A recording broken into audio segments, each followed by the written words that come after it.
but you can't really game the way out of the test. They were to the point.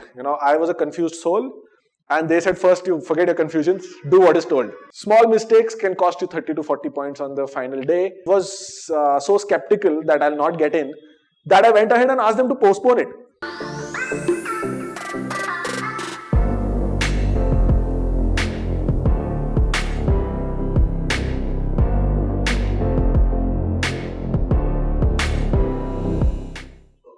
Hi, I'm Aditya Rai, and I scored a 710 on my GMAT, and I got an admission into ISB class of 21.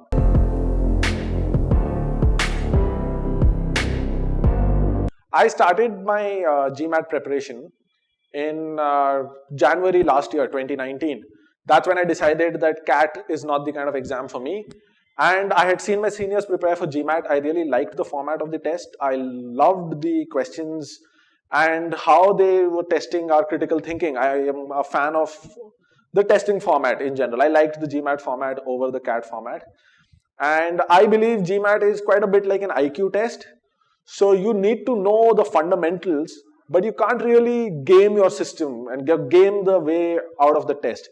So if you think, by fluke, if you get 2 questions right, you might get a great score. It doesn't work like that. It's a very robust system. I got a 710 on my first 2 mock tests, official mock tests, and I got a 710 in the final test. I did a lot of things in between, but I don't think I was prepared or had the skill sets for something more than a 710. Keeping that in mind, people who are first looking at colleges they want to get into and then working their way back that I should get a 740, 750, I don't think that's how you should be treating the GMAT at all. If you are looking for an MBA or you want to do an MBA within the next 5 years, give your GMAT first. Don't look at colleges. Don't look at what stream, what branch, which country. All those things will come much later.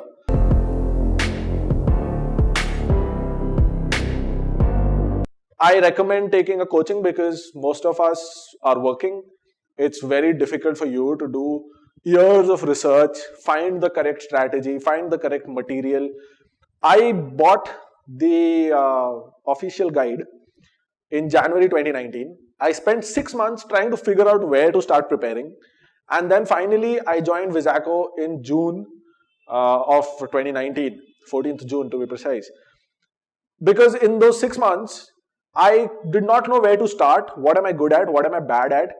And when I Googled the best institutes around me, I spoke to Prem from here, Visaco, and one more institute.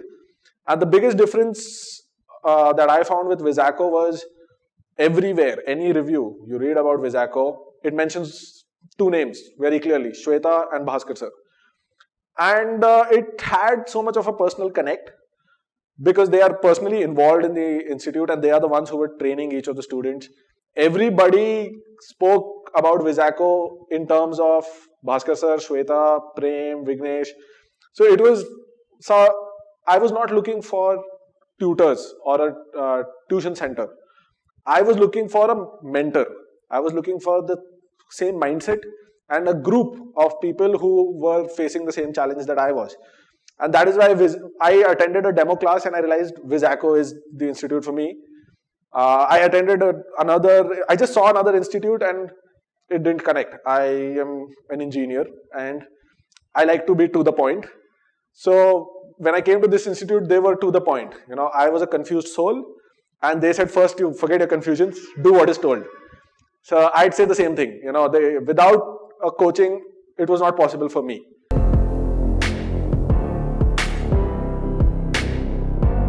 My GMAT strategy was quite terrible actually. I was very confused. I was working very hard at my office because you still have to work properly at work. You can't give up your work.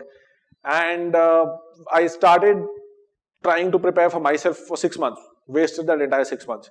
I attended the weekday classes, which took exactly 3 months. But I thought I'll do a lot more on my own after the classes. I did not do anything after the classes.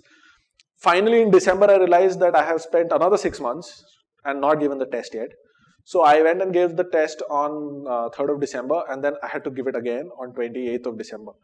So that has been my GMAT journey to getting a 710. Join a coaching institute or join classes immediately. the first slot that you get right now. There is no ideal time for it. Join an institute, book your GMAT date exactly on the third Sunday after your class gets over. So that gives you about 3 weeks after your classes get over. Doing this will put you in a position where you'll focus more in the class, take the classes seriously, take your homework seriously, and you will prepare during the classes. You need to just follow one prep strategy, one course material, do it to the best of your ability. Spend more hours on topics that you don't understand, but get it done during the classes. 3 months is enough time to prepare for the GMAT. 3 weeks after your classes is enough to decide your GMAT day, exam day strategy. You'll get 2 official mocks with the GMAT registration. So where 3 months during the classes, you will have those 2 mocks with you. Give those 2 mocks immediately after the classes get over. The score on these 2 mocks will be quite close to what you'll get on the final day, unless you're making a mistake.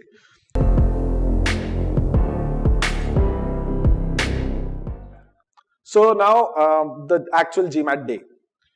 I booked my date on 3rd of December because no other date was available, and I wanted to apply to ISB, for which the last deadline was 1st of Jan.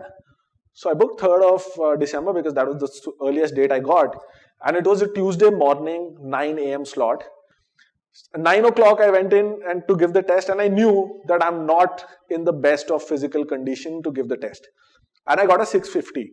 So my first 2 mocks indicated a 710, but my actual GMAT I ended up with a 650 because I was not physically capable of handling the 3-hour test that day. So I came back and I immediately booked my second date for the 28th of December, which was the earliest slot I was getting. It was a Saturday afternoon slot. Afternoon is where I feel that I am at my best. I thought Saturday afternoon was a good slot.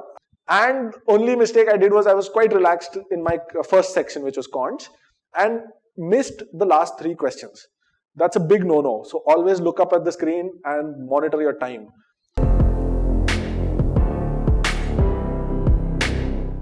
But I got a 710. With that 710, I went ahead to apply because I had no other choice. 1st of January was the deadline. 28th of December, I got a 710. But my journey is something which tells you that 710 and 750, not a big difference as far as the institutes are concerned. As far as you are concerned, small mistakes can cost you 30 to 40 points on the final day if you are wasting time after your preparation and between the test and the preparation. I'm very comfortable with India, and I was not really looking forward to applying abroad. With that GMAT score, the best I could get in India was ISB, and then next on as a backup option was SP Jain. So these are the only 2 institutes I applied to. I filled in the application honestly, and there was no tricks, no mentoring, nothing as such. Since my score was not what I was expecting, I had not applied very seriously also. So I had just been honest, but I had not spent a lot of time on my application. Nor did I spend a lot of time on my interview preparation. I was just honest in my application and in my interview. And I only wanted one institute, which was ISB in India.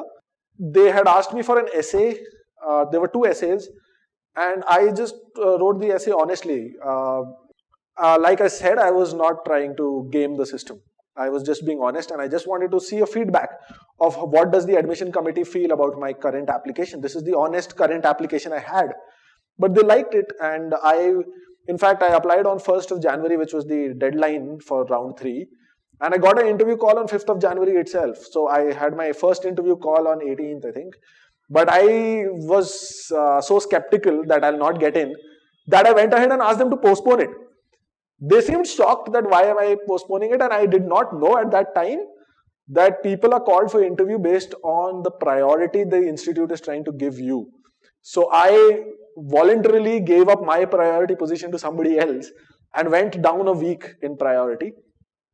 Even then, I gave my interview, and within a week I was given the admit letter. So the admission committee, I believe, valued the honesty, because I had nothing else going for me apart from the honesty that I could put in there.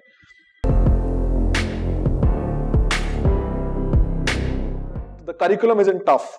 The application of the curriculum is what GMAT is looking at. So just spend 4 months in GMAT. That is my advice to people. Balance it with your work. I believe you need to join an institute. I could not do it on my own. I am not that self-motivated. Maybe some people are. Maybe some people are great at preparing for exams on their own. But for people like me, I was not great at it. But I made it to a 750 level. So my last 2 official mocks, I had got 750, 750. And I was looking forward to a 750 on my final day. But I ended up missing 3 questions and ended up with a 710. Why is this important? Because I felt quite dejected after getting a 710 when I was expecting a 750. But 710 was enough. That's all they were looking for. I got into the college that I wanted. So give your GMAT immediately. There's no point hovering around the GMAT, going around it in circles and not giving the test at all. Give it once immediately if you think you don't need coaching. If you need coaching, join immediately and dedicate the next 4 months. And at the end of the 4th month, you should have a GMAT score. If this GMAT score also doesn't please you, again come back to the class, sit in the classroom, again go through the coaching, find where you are lacking, attend those classes, and give it in the 5th month or the 6th month. I do not believe anybody should ever require more than 6 months. And if you have already spent 6 months trying to prepare on your own, answer this question. Is it an efficient process? Do you want to slow yourself down to this level where you're taking more than 6 months? Come to the institute, spend 6 months, you will have your GMAT done.